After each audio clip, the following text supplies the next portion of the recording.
पीक विम्यासंदर्भातली मोठी अपडेट ही आहे की राज्य सरकारनं केंद्र सरकारला पत्र लिहिलेलं आहे की आमच्या वतीनं पीक कापणी प्रयोग आधारित उत्पादन, त्याच्यानंतर तांत्रिक उत्पादन, राज्य सरकारद्वारे दिला जाणारा हप्ता, या सगळ्या गोष्टी जर का पीक विमा कंपनीला दिल्या गेल्या असतील तर जानेवारी गेला, फेब्रुवारी सुद्धा उलटून चाललेला आहे, तरी सुद्धा केंद्राकडनं पीक विमा जमा व्हायला सुरुवात झालेली नाही। तो पीक विमा तातडीने टाकण्यात यावा।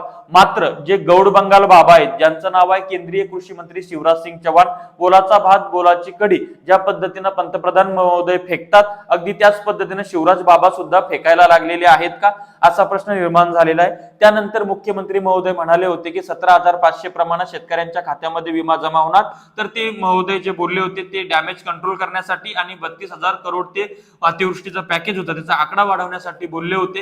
हे सूर्यप्रकाश इतकं स्पष्ट आहे, कारण की वैयक्तिक विमा मिळणार नाहीये। अनेक शेतकरी म्हणत असेल की माझं 60% नुकसान झालं, 70% झालं, 80% झालं आणि मला आता 18,000, 20,000, 35,000 मिळणार, तर तो त्या शेतकऱ्याचा गैरसमज आहे। वस्तुस्थिती मी तुमच्या समोर स्पष्ट करतोय, सटीक विश्लेषण तुम्हाला सांगतो आहे की मंडळ आधारित पीक विमा आहे आणि मंडळाच्या आणेवारी ज्या आहेत त्या जास्त प्रमाणात आलेल्या आहेत, उत्पादन जास्त दिसलेलं आहे, त्याच्यामुळे शेतकऱ्याला जो पीक विमा मिळणार तो तुटपुंजा 1,500, 2,000, 1,100, 1,200 अशा पद्धतीने मिळणार आहे।